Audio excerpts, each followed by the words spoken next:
Class 11 তোমাদের তৃতীয় অধ্যায়ের যে নাগরিকতা চ্যাপ্টারটি ছিল বা অধ্যায়টি ছিল সেটি আমরা শেষ করেছি। সেই সংক্রান্ত যে এমসিকিউ হয় বা ইম্পর্ট্যান্ট কোয়েশ্চেন ওই অধ্যায় থেকে যেগুলো হয় সেগুলো কিন্তু আমরা দিয়ে রেখেছি, তোমরা সেখানে গিয়ে দেখে নেবে। তাহলে আমরা আজকে চতুর্থ পাঠের আলোচনা শুরু করব। চতুর্থ পাঠে কি রয়েছে? চতুর্থ পাঠে আছে সংবিধানের সংজ্ঞা ও শ্রেণীবিভাগ। এই বিষয়টি শুরু করব। আমাদের যে সিলেবাসে চতুর্থ অধ্যায় আছে, পঞ্চম অধ্যায় আছে, ষষ্ঠ অধ্যায় আছে, এগুলো কিন্তু সংবিধানের উপরেই অধ্যায়গুলো রয়েছে। সেহেতু আমরা চতুর্থ অধ্যায়ে সংবিধানের সংজ্ঞা এবং শ্রেণীবিভাগ মানে সংবিধানকে কত ভাগে ভাগ করা যায় সেই বিষয়গুলো আলোচনা করব এবং সংবিধানের বৈশিষ্ট্য কীরকম সেই বিষয়টা আলোচনা করব এবং সংবিধানের সংজ্ঞা যে বিষয়গুলো আছে মানে বিভিন্ন রাষ্ট্রবিজ্ঞানী যে সংজ্ঞাগুলো দিয়েছেন সেই সংজ্ঞাগুলো আমরা কারা দিয়েছেন সেই বিষয়টা দেখব এবং সার্বজনীন সংজ্ঞা সেই বিষয়টা আমরা আলোচনা করব। ঠিক আছে, আমরা তাহলে চলে আসি আমাদের মূল আলোচনাতে। ঠিক আছে, তাহলে আমরা আলোচনা করব কি? চতুর্থ অধ্যায় সংবিধানের ধারণা, সংবিধানের সংজ্ঞা, তার সঙ্গে আছে শ্রেণীবিভাগ, এই বিষয়গুলো আলোচনা করব। তাহলে প্রথমেই একটু আমরা জানি বা জেনে রাখার চেষ্টা করি সংবিধানটা কি। সংবিধান হচ্ছে একটা দেশের বা একটা রাষ্ট্রের সর্বোচ্চ আইন। সাধারণভাবে সংবিধান বলতে রাষ্ট্র পরিচালনা করার জন্য প্রয়োজনীয় যে সমস্ত নিয়মকানুনগুলো রয়েছে সেই নিয়মকানুনের সমষ্টিকেই বোঝানো হয় বা সমষ্টিকেই বলা হয় সংবিধান। একটি রাষ্ট্রে যে সরকার রয়েছে সেই সরকারের তিনটি বিভাগ রয়েছে, শাসন বিভাগ, আইন বিভাগ এবং বিচার বিভাগ। এই বিভাগগুলি সংবিধান অনুসারেই কিন্তু গঠিত হয়। তাহলে একটা মোটামুটি বুঝলাম বা আমরা একটা ধারণা করতে পারলাম যে সংবিধান জিনিসটা বা বিষয়টা কি। এই যে সংবিধান, সংবিধানের ইংরেজি প্রতিশব্দ হচ্ছে কনস্টিটিউশন। এই কনস্টিটিউশন শব্দটি ল্যাটিন শব্দ কনস্টিটিউয়ের থেকে এসেছে। কনস্টিটিউয়ের শব্দটি তোমরা ভালো করে দেখে নাও। সেই কনস্টিটিউয়ের শব্দটির অর্থ হচ্ছে প্রতিষ্ঠা করা। এই বিষয়গুলো তোমরা একটু মাথায় রাখবে, ভালো করে জেনে রাখবে। এগুলো কিন্তু মাঝে মাঝে পড়ে যে কনস্টিটিউশন শব্দটি কোন শব্দ থেকে এসেছে। ল্যাটিন শব্দ কনস্টিটিউট থেকে এসেছে এই শব্দটি। তাহলে সংবিধানের ইংরেজি প্রতিশব্দ কি? কনস্টিটিউশন। এই সংবিধানের বিভিন্ন রকম রাষ্ট্রবিজ্ঞানী বিভিন্ন রকম সংজ্ঞা প্রদান করেছেন। সেই সমস্ত রাষ্ট্রবিজ্ঞানীদের মধ্যে উল্লেখযোগ্য হলেন Aristotle, Austin, Ivor Jennings, Lord Bryce, Cooley, CF Strong, Gilchrist, এরকম অনেক রাষ্ট্র দার্শনিক রয়েছেন। কিন্তু এই সমস্ত যে রাষ্ট্র দার্শনিক তাদের যে সংজ্ঞাগুলো প্রদান করেছেন তার থেকে একটু সম্পূর্ণ ভিন্ন সংজ্ঞা প্রদান করেছেন মার্ক্সীয় যে সংজ্ঞা বা মার্ক্সবাদীরা। তারা কি ধরনের সংজ্ঞা দিয়েছেন? মার্ক্সবাদীরা একটু ভিন্ন ধরনের বা ভিন্ন দৃষ্টিকোণ থেকে সংবিধানের ধারণাটি ব্যাখ্যা করেছেন। তারা কি বলেছেন? তারা বলেছেন সংবিধান হচ্ছে ধন বৈষম্যমূলক সমাজে পুঁজিপতি শ্রেণী নিজেদের স্বার্থ রক্ষা করার জন্য যে সমস্ত নিয়মকানুনগুলো তৈরি করেছে সেটাকেই মার্ক্সবাদীরা সংবিধান বলেছেন। তাহলে মার্ক্সবাদীদের সংজ্ঞাটা, এই সংজ্ঞাটা কিন্তু অন্যান্য রাষ্ট্রবিজ্ঞানীদের থেকে একটু ভিন্ন টাইপের, ভিন্ন ধরনের। দেখছই তো, বুঝতেই পারলে যে সমাজে যে পুঁজিপতি শ্রেণীরা আছে তাদের নিজেদের স্বার্থটাকে রক্ষা করার জন্যই তারা কিন্তু সংবিধানটা তৈরি করেছে, সংবিধানের নিয়মকানুন তৈরি করেছে। এইভাবে মার্ক্সবাদীরা তাদের সংজ্ঞাটা প্রদান করেছেন। এরপরে আমরা চলে আসি সংবিধানের অর্থ।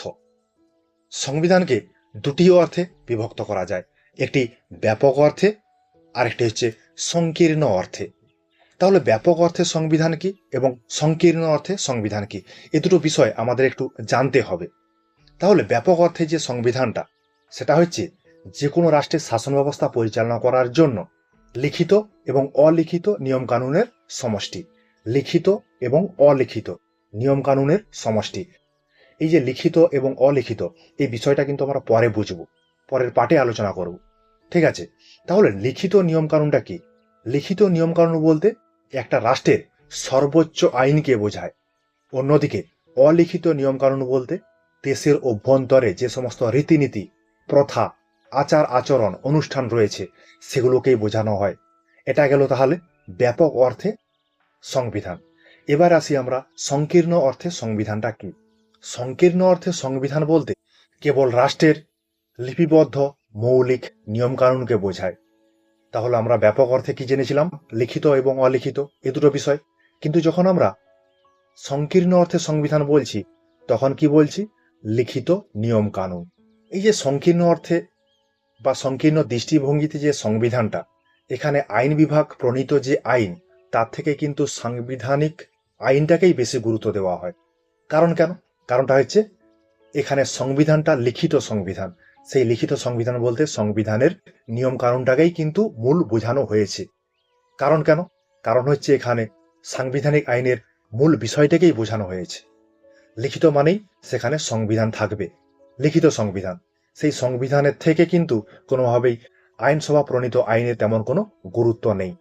এই যে সাংবিধানিক আইনটা বললাম, এটা কিন্তু যখন তখন পরিবর্তন করা যায় না, বা আমি আজকে চাইছি পরিবর্তন করতে পারবো না। এই ধরনের সংবিধানটা পরিবর্তন করতে হলে বিশেষ পদ্ধতির অবলম্বন করতে হয়। তাহলে সংকীর্ণ অর্থে সংবিধান যখন আমরা পরিবর্তন করতে যাব, তখন কিন্তু আমাদের বিশেষ বিশেষ পদ্ধতি অবলম্বন করার মধ্য দিয়ে সংবিধান আমরা পরিবর্তন করতে পারবো। এই সংবিধান পরিবর্তন করতে হলে 3টি পদ্ধতি আছে: সহজ পদ্ধতি, মাঝারি ধরনের পদ্ধতি এবং জটিল পদ্ধতি। এটা আমরা 4th সেমিস্টারে জানবো। ঠিক আছে, তাহলে এইটা গেল সংকীর্ণ অর্থে এবং ব্যাপক অর্থে সংবিধানের শ্রেণী বিভাগ। এরপরে আমরা চলে আসি সংবিধানের সংজ্ঞা। সংবিধানের সংজ্ঞা বলতে সার্বজনীন অর্থে যে সংজ্ঞাটা আমরা জানি বা জানবো, সেই সংজ্ঞাটা। তাহলে সেই সংজ্ঞাটা কি? সার্বজনীন অর্থে সংবিধান বলতে এটাকে বোঝানো হয় সুষ্ঠুভাবে রাষ্ট্র পরিচালনার জন্য প্রয়োজনীয় সমস্ত ধরনের লিখিত অলিখিত নিয়মকানুন, রীতিনীতির সমষ্টি, যা সরকার গঠন, ক্ষমতার বন্টন, শাসক শাসিতের মধ্যে সম্পর্ক নির্ধারণ করে, সেটাকেই বলা হচ্ছে সংবিধান। এটাকে আমরা কি বললাম? সার্বজনীন সংজ্ঞা। এরপর আমরা দেখে নিই সংবিধানের কিছু বৈশিষ্ট্য রয়েছে। সেই বৈশিষ্ট্যগুলোর মধ্যে প্রথম বৈশিষ্ট্য, সংবিধান হচ্ছে একটা রাষ্ট্রের চরম এবং সর্বোচ্চ আইন, যে আইন ছাড়া একটা রাষ্ট্র পরিচালিত হতে পারে না। 2 নম্বর, সংবিধান লিখিত হতে পারে, আবার অলিখিতও হতে পারে। অনেক দেশের সংবিধান লিখিত রয়েছে, আবার অনেক দেশের সংবিধান অলিখিত রয়েছে। যখন এই বিষয়গুলো আলোচনা করব তখন সেখানে বিশদে আলোচনা হবে। ঠিক আছে। 3 নম্বরে কি রয়েছে?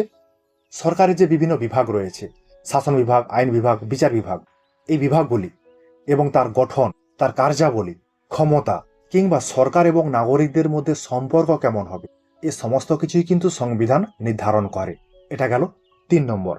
4 নম্বর বৈশিষ্ট্য, সংবিধান তৈরির ক্ষেত্রে ওই দেশে যে প্রথা, রীতিনীতি, আচার অনুষ্ঠান রয়েছে, সেগুলোকেও কিন্তু গুরুত্ব দেওয়া হয়ে থাকে। মানে এগুলো হচ্ছে সমাজের চাহিদা। এই প্রথা, রীতিনীতি, এগুলো সমাজের চাহিদা, সেগুলো কিন্তু সংবিধানে অবশ্যই অন্তর্ভুক্ত হয়ে থাকে। এরপর রয়েছে 5 নম্বর, এই সংবিধানের মধ্য দিয়ে একটি রাষ্ট্রের সামাজিক, অর্থনৈতিক, রাজনৈতিক অবস্থা কেমন, সেটা কিন্তু আমরা ভালোভাবে জানতে ও বুঝতে পারি। তাহলে এটা গেল সংবিধানের 5টি বৈশিষ্ট্য। এরপরে আমরা চলে আসি সংবিধানের যে শ্রেণীবিভাগ রয়েছে। সংবিধানের শ্রেণীবিভাগ করতে গেলে আমাদেরকে 3 জন রাষ্ট্র দার্শনিকের বিষয়ে জানতে হবে। প্রথম যে দার্শনিক রয়েছেন, সেই দার্শনিকের নাম হচ্ছে লোয়েনস্টাইন। 2 নম্বর যে রাষ্ট্র দার্শনিক রয়েছেন, তার নাম কোভাকস। 3 নম্বর রাষ্ট্র দার্শনিক যিনি রয়েছেন, তিনি হচ্ছেন কে? Lord Bryce. এই 3 জন রাষ্ট্র দার্শনিকের পরিপ্রেক্ষিতে আমরা সংবিধানের শ্রেণী বিভাগ করব। প্রথমে যেটা বললাম, লোয়েস্টাইন সংবিধানকে আবার 3 ভাগে ভাগ করেছেন। 1 নম্বর ভাগ কি আছে? মৌলিক ও মৌলিকতাহীন সংবিধান। তাহলে মৌলিক সংবিধানটা কি? মৌলিক সংবিধানটা হচ্ছে সেই সংবিধান যে সংবিধানে নিজস্ব কিছু আছে, নিজস্ব মৌলিকতা আছে, যে দেশের সংবিধান অন্য কোনো দেশের সংবিধানের অনুকরণে তৈরি হয় না, তার একটা নিজস্বতা আছে, নিজস্ব গুণ আছে যে সংবিধানের, তাকে বলা হবে মৌলিক সংবিধান। তাহলে এই ধরনের সংবিধান কোথায় দেখতে পাওয়া যায়? এই ধরনের সংবিধান দেখতে পাওয়া যায় মার্কিন যুক্তরাষ্ট্রে, সুইজারল্যান্ডে। এরপরে আছে মৌলিকতাহীন সংবিধান, মানে এই 1 নম্বরের মধ্যেই কিন্তু রয়েছে মৌলিকতাহীন সংবিধান। তাহলে মৌলিক সংবিধান যদি আমরা বুঝতে পারি, তার ঠিক বিপরীত হচ্ছে মৌলিকতাহীন সংবিধান। মানে যে দেশের সংবিধানের মধ্যে কোনো রকম কোনো নিজস্বতা নেই, অন্য কোনো দেশের সংবিধানের অনুকরণে সেই দেশের সংবিধান তৈরি করা হয়েছে, সেই সমস্ত সংবিধানকে বলা হবে মৌলিকতাহীন সংবিধান।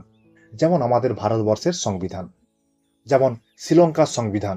এই সমস্ত দেশের সংবিধানগুলো আমেরিকা যুক্তরাষ্ট্র, ব্রিটেন, আয়ারল্যান্ড এই সমস্ত দেশের সংবিধান থেকে কিছু কিছু বিষয় ধার করে আমাদের দেশের সংবিধানটা তৈরি করা হয়েছে। এই জন্য দেখবে আমাদের ভারতবর্ষের সংবিধানকে বলা হয় ধার করা সংবিধান। অন্য দেশ থেকে আইডিয়া নিয়ে ভারতের সংবিধান তৈরি করা হয়েছে, মানে আমাদের দেশের সংবিধানের নিজস্বতা নেই, মৌলিকতা নেই। এই জন্য ভারতের সংবিধানকে বলা হয় মৌলিকতাহীন সংবিধান।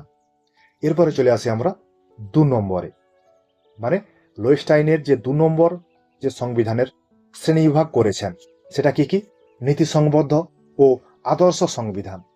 তাহলে নীতি সংবদ্ধ সংবিধানটা কি? যে সংবিধানে রাষ্ট্র পরিচালনা করার জন্য সামাজিক, অর্থনৈতিক, রাজনৈতিক নীতি এবং দিক নির্দেশনা বাধ্যতামূলক হয়ে থাকে তাকে বলা হবে নীতি সংবদ্ধ সংবিধান। যে নীতিগুলো সরকারকে এবং দেশ পরিচালনা করার জন্য অনেক সময় কি হয়, পথ দেখায়। মানে যে দেশে এই ধরনের সংবিধান রয়েছে সেই দেশে এই নীতিগুলো সরকারকে এবং রাষ্ট্র কিভাবে পরিচালনা করা হবে তার কিন্তু পথ দেখানো হবে। যেমন আমরা ধরতে পারি আয়ারল্যান্ডের সংবিধান। আয়ারল্যান্ডের সংবিধানে একটি বিষয় রয়েছে directive principle of social policy. এই নীতিটার মধ্য দিয়ে ওই রাষ্ট্র কিভাবে পরিচালনা হবে, কিভাবে সরকার কর্মসংস্থান করবে, সমাজে যে সম্পদ রয়েছে সেই সম্পদগুলো কিভাবে বন্টন করা হবে তার দিক নির্দেশনা দিয়ে থাকে এই ধরনের সংবিধান। এই জন্য এটাকে বলা হচ্ছে নীতি সংবদ্ধ সংবিধান। এরপরে এই 2 দাগেই, মানে 2 ভাগেই রয়েছে কি আদর্শ সংবিধান।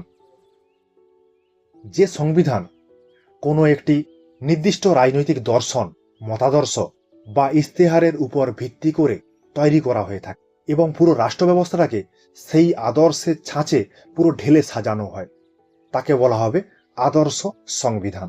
মানে সেই দেশের এই আদর্শই হবে ওই রাষ্ট্রের মূল চালিকা শক্তি। যেমন ধরো কিউবার সংবিধান। কিউবা যে দেশটি আছে সে দেশটি কোন নীতির পরিপ্রেক্ষিতে তার দেশটাকে পরিচালনা করে? কিউবা যে দেশটি আছে সে মার্ক্সবাদ এবং লেনিনবাদ যে নীতিগুলো রয়েছে সেই নীতির উপর ভিত্তি করে তার রাষ্ট্রের ব্যবস্থাটাকে পরিচালনা করে। তারা যদি এইভাবে তাদের রাষ্ট্রটাকে পরিচালনা করে তাহলে তাদের দেশের সংবিধানটা কেমন হবে? তাহলে তাদের দেশের সংবিধানটা ওই মার্ক্সবাদী লেনিনবাদী আদর্শই হবে। এই জন্য এই সমস্ত দেশের সংবিধানকে বলা হচ্ছে আদর্শ সংবিধান। এরপরে চলে আসি আমরা লোয়েস্টাইনের যে 3 নম্বর বিভাগটা রয়েছে সেটা কি কি? আদর্শনিষ্ঠ, নাম সর্বস্ব এবং শব্দার্থ বোধকের সংবিধান। তাহলে প্রথমে রয়েছে আদর্শনিষ্ঠ সংবিধান। আদর্শনিষ্ঠ সংবিধানটা কি? কোনো দেশের সাংবিধানিক আদর্শ যদি ওই রাষ্ট্রের বাস্তব পরিস্থিতির সঙ্গে সামঞ্জস্যপূর্ণ হয় এবং ওই দেশের জনগণ যদি ওই সংবিধানটাকে স্বতঃস্ফূর্তভাবে নিজেরা গ্রহণ করে তখন তাকে বলা হবে আদর্শনিষ্ঠ সংবিধান। তাহলে একটা দেশের সংবিধান সেই রাষ্ট্রের জনগণ গ্রহণ করছে, তারা ভালোভাবে গ্রহণ করছে, তারা সেই সংবিধান মেনে চলছে, এটা কিন্তু ভালো। এই জন্য এটাকে বলা হচ্ছে আদর্শনিষ্ঠ সংবিধান। এই আদর্শনিষ্ঠ সংবিধান কোথায় দেখতে পাওয়া যায়? এই আদর্শনিষ্ঠ সংবিধান দেখতে পাওয়া যায় ভারতবর্ষ, ব্রিটেন এই সমস্ত দেশে। এটা গেল 1 নম্বর। 2 নম্বরে কি রয়েছে? নাম সর্বস্ব সংবিধান। যে সমস্ত দেশের সংবিধান বাস্তব পরিস্থিতির সঙ্গে কোনো রকম কোনো মিল নেই, সংবিধানে এক কথা, জনগণের মধ্যে আরেক জিনিস, তাহলে কোনোভাবেই বাস্তব পরিস্থিতির সঙ্গে মিলেমিশে সংবিধানটা তৈরি হয় না বা তৈরি নেই, এরকম যে সংবিধানটা তাকে বলা হবে নাম সর্বস্ব সংবিধান। মানে সংবিধান আছে শুধুমাত্র নামে।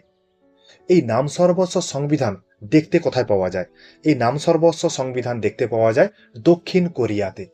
এরপরে রয়েছে 3 নম্বরে। 3 নম্বরে কি আছে? শব্দার্থ বোধক সংবিধান।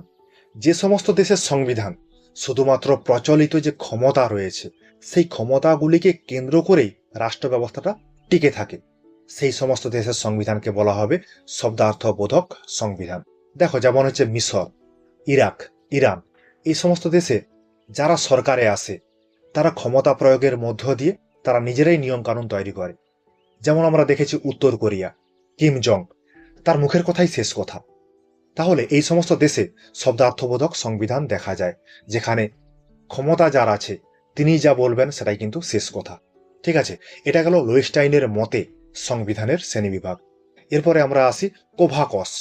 মার্ক্সীয় দার্শনিক কোভাকসের মতে সংবিধান, তিনি সংবিধানকে দুটো ভাগে ভাগ করেছেন। একটা হচ্ছে বুর্জোয়া শ্রেণীর সংবিধান, আর একটা হচ্ছে শ্রমিক শ্রেণীর সংবিধান। তাহলে বুর্জোয়া শ্রেণীর সংবিধানটা কি?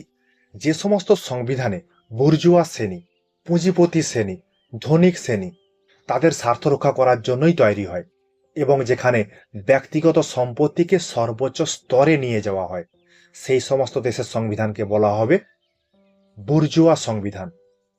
এই বুর্জোয়া সংবিধান কোথায় দেখতে পাওয়া যায়? মার্কিন যুক্তরাষ্ট্র, ইংল্যান্ড, ফ্রান্স প্রভৃতি দেশে। অন্যদিকে কি রয়েছে? অন্যদিকে আছে শ্রমিক শ্রেণীর সংবিধান। তাহলে শ্রমিক শ্রেণীর সংবিধানটা কি, বা সেই বিষয়টা কেমন ধরনের?